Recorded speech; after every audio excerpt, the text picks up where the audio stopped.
பழைய காலத்துலலாம் இந்த ஃபேமிலி வேல்யூ இருந்தது, என்டர்டெயின்மெண்ட் வேல்யூன்னு காமெடி வேல்யூ இருந்தது. இந்த 3மே இப்போ மிஸ்ஸிங். இப்போ வர படங்கள்ல. இப்போ வந்து ஏபிசிடி ஃபார்முலாவில் ஓடின்னு இருக்கு. ஆக்ஷன், பிளட்டு, க்ரைமு, ட்ரக்ஸ் வச்சு தான் படம் எடுத்துன்னு இருக்காங்க. அப்போ எல்லாம் என்டர்டெயின்மெண்ட்டு ஃபேமிலி பேஸ்ட் ஆடியன்ஸ் தான் இருந்தது. இப்போ நீங்கள் பார்த்தீங்கன்னா என்டர்டெயின்மெண்ட் அண்ட் ஃபேமிலி மிஸ்ஸிங். இப்போ ஆனாலும் பீப்புள் அந்த என்டர்டெயின்மெண்ட்டு ஃபேமிலி சப்ஜெக்ட் இருந்தாலும் இப்போ கூட ரசிக்கிறாங்க. அமரன் வந்து ஃபேமிலி பேஸ்ட் சப்ஜெக்ட். எப்படி ஓடிச்சு பாருங்க, நல்லா போச்சு. வாழை வந்து என்டர்டெயின்மெண்ட். அதே மாதிரி சூரி இது ஒரு படம் வந்து கருடன், அதுவும் என்டர்டெயின்மெண்ட் தான். இந்த வருஷம் வந்து 2024 சூரி வந்து காமெடி ஹீரோவாலேருந்து ஒரு ப்ராமிசிங் ஹீரோவா உருவாக்கி இருக்கார். அதே மாதிரி the art of story telling.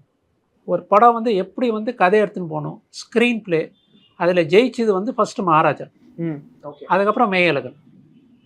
அது வந்து பொறுமையாக நீங்கள் உட்காந்து பார்த்தீங்கன்னா ரொம்ப நல்ல படங்கள்.